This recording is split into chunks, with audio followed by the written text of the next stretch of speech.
아마 2004년이었는데요. 지인에게서 전화가 왔어요. 창녕 부곡면에서 조개더미가 나왔다. 그러니까 폐총이라는 게 나왔다. 아주 희귀한 일이거든요.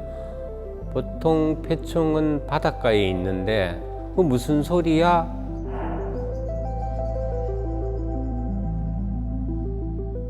우리 동료 연구사하고 현장을 갔는데 직감적으로 신석기 시대 폐총이자 습지 유적이구나라고 알게 됐습니다.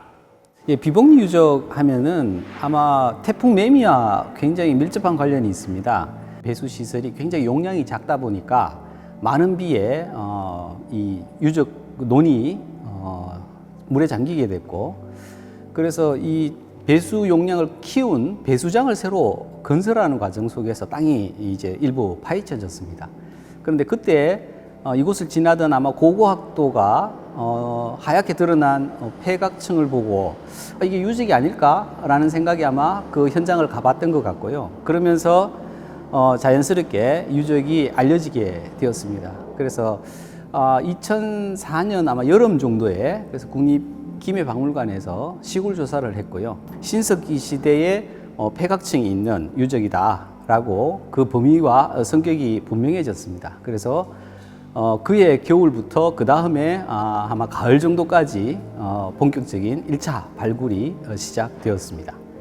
일반적으로 발굴장에 가보면은 토층들을 많이 제거합니다. 그런데 이 비복리 발굴은 충적평야 발굴이기 때문에 그 충적평야는 가장 중요한 게 이제 토층입니다. 토층을 남겨야 생각을 계속 이제 할 수 있거든요.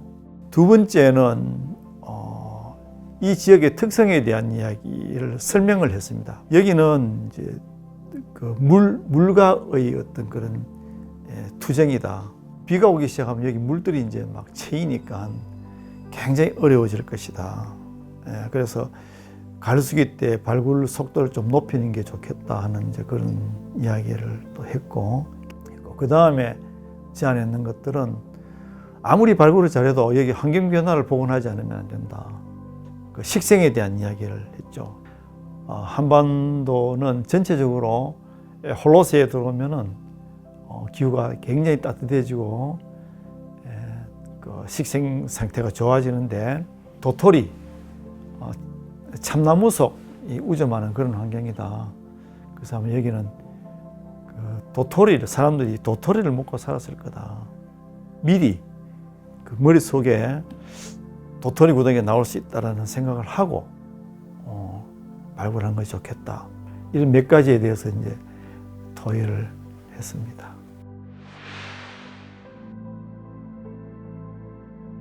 도토리 저장 구덩이가 발견된 지점은 오늘날로 치면은 뻘이었습니다. 도토리 알갱이들도 막 확인이 되고 둥근 곡선을 그리면서 도토리 구덩이들이 열을 지어서 있는 것이 확인이 되었고, 그때까지만 하더라도 우리나라에서 신석기 시대 도토리 저장 구덩이라고 하는 것들이 이렇게 많이 조사된 사례는 없었습니다. 신석기 시대 사람들이 오늘날과 같이 굉장히 풍족한 생활을 하지는 못했습니다. 산에 있는 열매들을 채집해서 많이 먹었는데 그 중에 하나가 도토리가 아니었을까 싶고요. 타닌이라는 성분이 있습니다. 그래서 이것을 바로 직접적으로 섭취하기가 굉장히 어렵습니다. 떫기 때문에.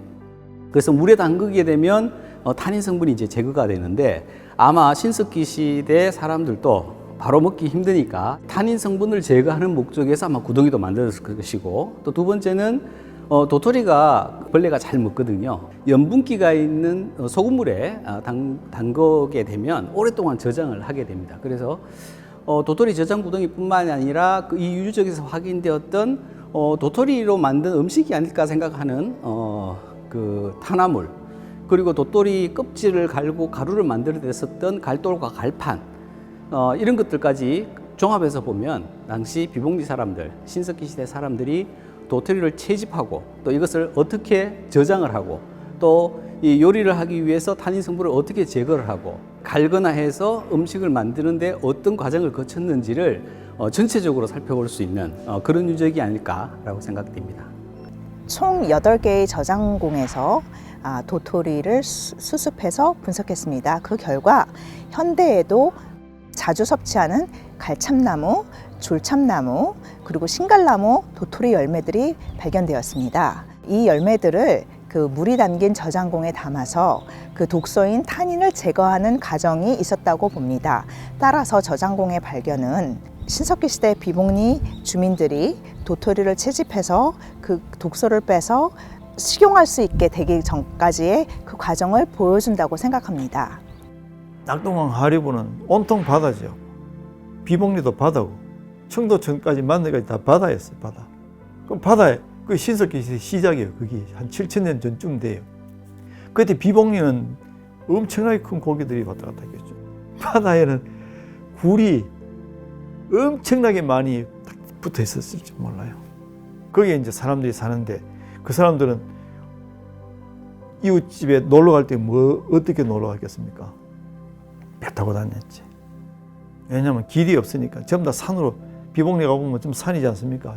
바다 또는 이제 뭐 물로 덮여 있었던 거거든요.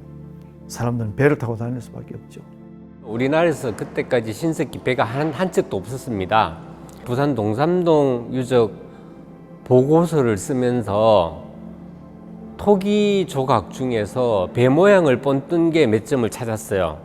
그래서 우리나라에도 신석기 시대에 배가 있었으니까 그거를 보고 이렇게 만들었지 않을까 늘 생각하고 있었고, 일부러 일본에 가서 신석기의 일본의 조문이라는 시대에 배를 보러 다녔어요.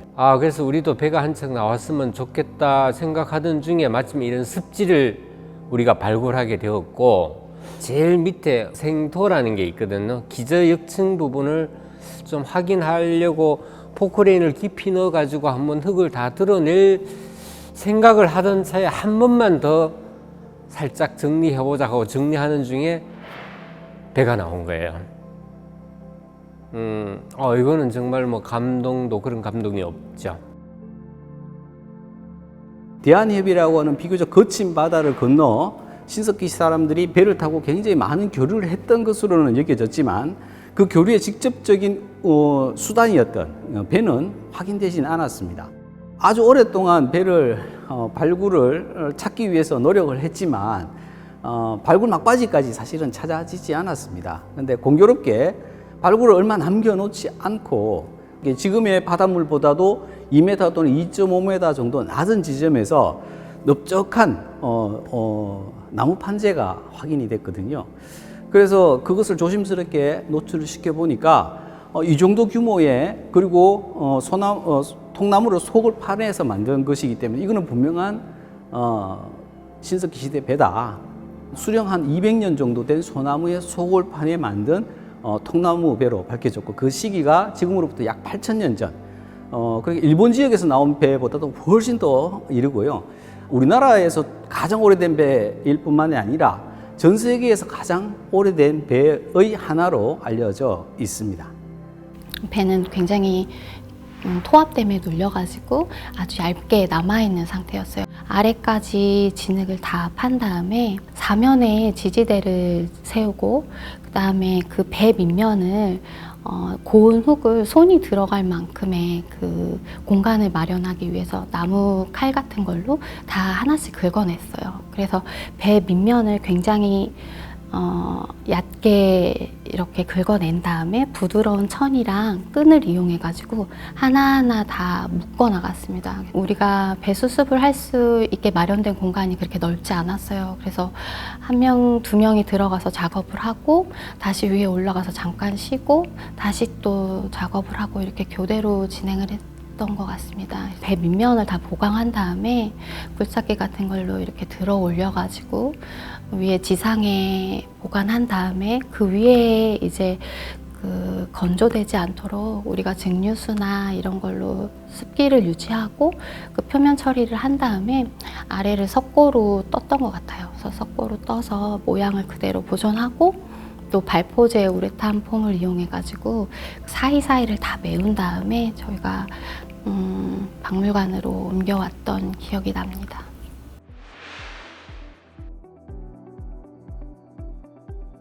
네, 비복리 유적은 널리 알려진 대로 물과 관련된 유적입니다. 그와 관련된 가장 큰 에피소드는 아무래도 당시 여름에 왔던 태풍과 관련된 일이었다고 생각하고 있습니다.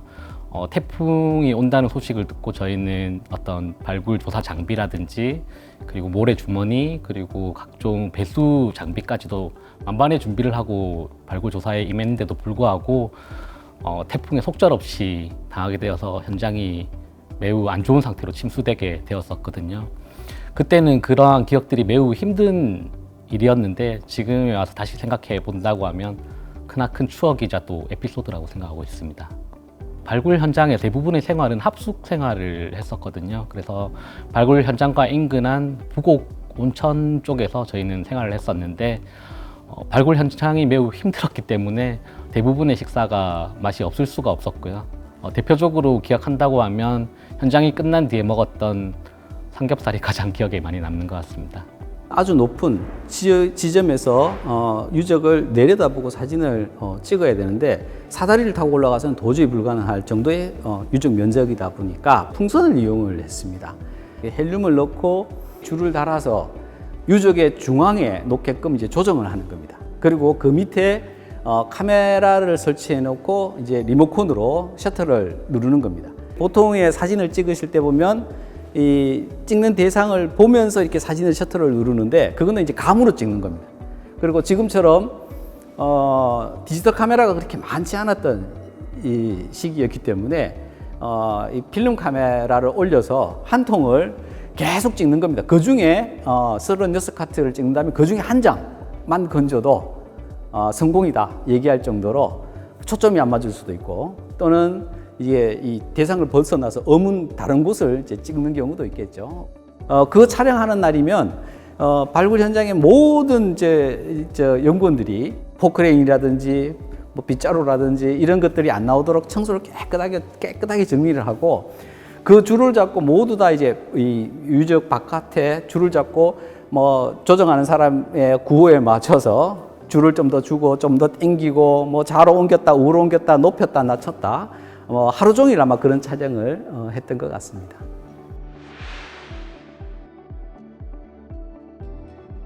배를 수습한 다음에 기밀박물관에서 이제 유물정리실로 옮겨와가지고 정확하게 실측도 하고 사진 촬영도 했고 수조 같은 거를 만들어서 처리할 수 있는 기자재를 만드는 게 중요했거든요. 그래서 수조가 다 만들어지고 보존 처리 방법이 결정되고 기간이나 이런 게 결정된 다음에 저희가 보존과학부로 이송을 했었습니다. 제가 분석한 유체는 소위 거대 식물 유체라고 하는 육안으로도 확인이 가능한 종자류나 견과류, 기타 식물 부위들입니다. 따라서 유적에서 토양시루를 채취하여 물을 이용해서 탄화물을 아니면 다른 기타 식물 유체들을 부유시켜 걸러내는 작업을 한 후 이를 건조시키고 다시 실험실에서 현미경으로 그 식물들의 종과 종류, 수량들을 확인하는 작업을 했습니다. 많은 종류의 식물 유체가 확인되었습니다. 그 종을 알 수 있는 유체들은 11개과 12개 속에 속합니다. 이들은 참나무과 상수리 속에 속하는 도토리처럼 그리고 또 가래속, 과일들 중에서 산딸기속, 머루속처럼 식용이 가능한 야생식물들과 작물인 조, 이 밖에 약용이 가능한 층층나무, 녹나무, 그리고 떼죽나무가 열매들이 발견되었습니다. 발굴 보고서 경우에는 발굴했던 유물 정리를 하고 실측을 하고 현장에서 그 유구 조사했던 도면이나 그리고 현장 사진, 그다음에 이런 기록들을 가지고 재편집을 해서 학술 조사 보고서로서 그 공간이 잘 발간이 될 수 있게 작업을 하게 됩니다. 그래서 그 출토했던 유물들에 대한 분석도 해야 되고 그 분석을 바탕으로 해서 새로운 전망이나 그 다음에 이제 뭐 연구라든가 이런 내용들도 보고서에 수록을 하게 됩니다. 그리고 출토된 유물이 상태가 나쁘거나 하면 또 보존 처리하는 기간이라든지 출토 유물을 제대로 이제 실측을 해야 되는 부분들이 있습니다. 실측을 해서 그 유물의 어떤 성격이나 특성을 잘 드러내야 되기 때문에 그런 것들도 굉장히 좀 오랜 기간 걸리는 작업이라고 할 수 있을 것 같습니다. 특히 이제 비복리의 중요한 유물이라고 할 수 있는 것들이 이제 도토리 저장공 같은 것들이 되겠는데 많은 석기들도 나오고 하여튼 중요한 그 시대를 대표하는 다양한 문화재들이 보고서에 수록되어 있다고 보시면 될 것 같습니다. 제가 발간 보고서 작업에서 담당했던 부분은 유물 중에 석기를 담당했었는데요. 또 제가 연구하고자 했던 연구 분야이기도 했기 때문에 매우 관심이 높았고, 그러한 이유로 저는 당시 석기를 실측함에 있어서 매우 긴 시간을 두고 석기를 관찰하고 또 실측을 했습니다. 그러한 부분들이 저에게 있어 큰 경험이었다고 생각하고 있습니다.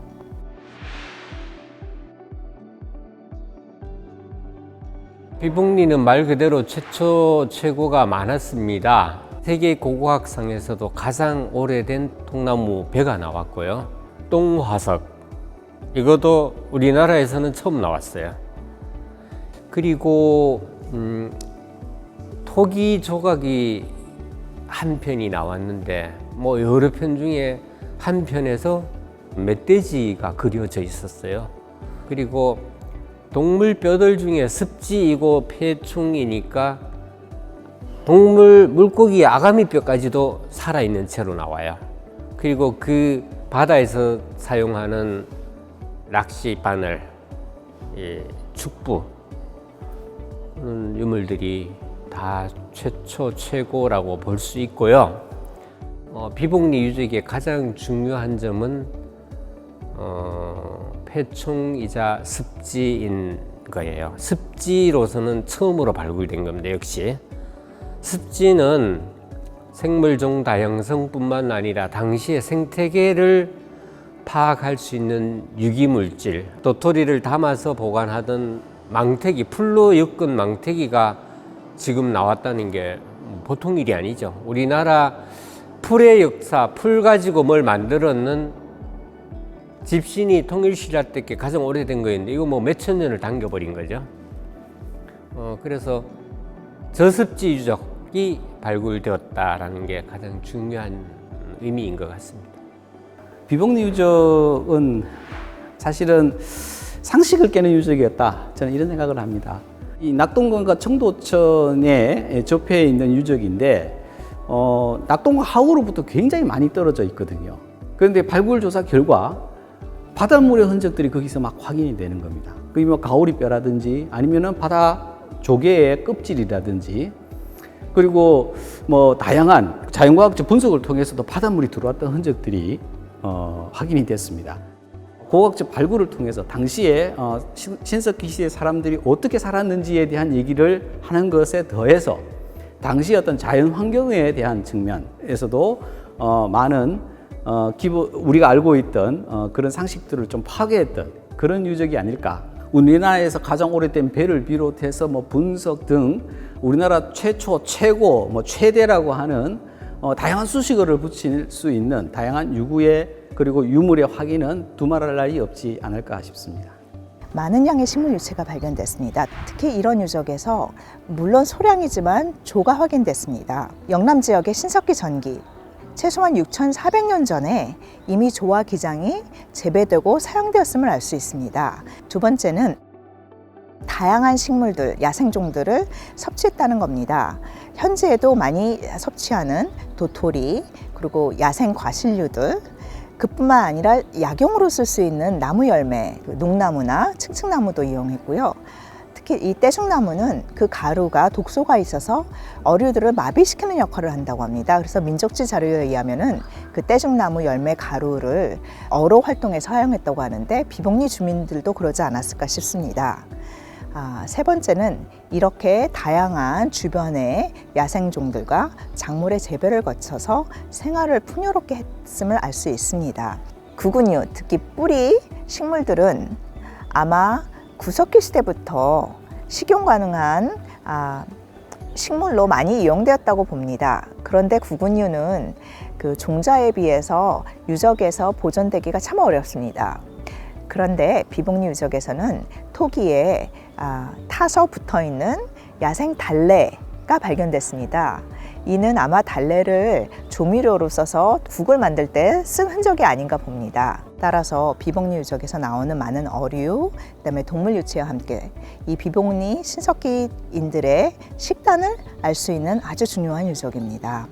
당시 발굴 현장은 이렇게 조사해야 된다는 것을 경험하게 해준 현장이라고 저는 개인적으로 생각합니다. 토층을 그어놓고 서로 의견을 공유하고, 그리고 유물이 하나 출토되었을 때도 학부생부터 모든 사람들이 의견을 낼 수 있도록 그 현장의 분위기를 선생님들께서 이렇게 유도해 주셔서 정말 즐겁게 현장을 진행했는데요. 특히 현장에서는 작은 것 하나라도 절대 소홀히 다뤄서는 안 된다는 것을 이 현장에서는 더 실감할 수 있었습니다. 비복리 유적하면 최고라는 수식어가 붙고 있는데요. 이것은 당시 선생님들이 이렇게 열심히 조사하신 노력의 결과물이라고 할 수 있습니다.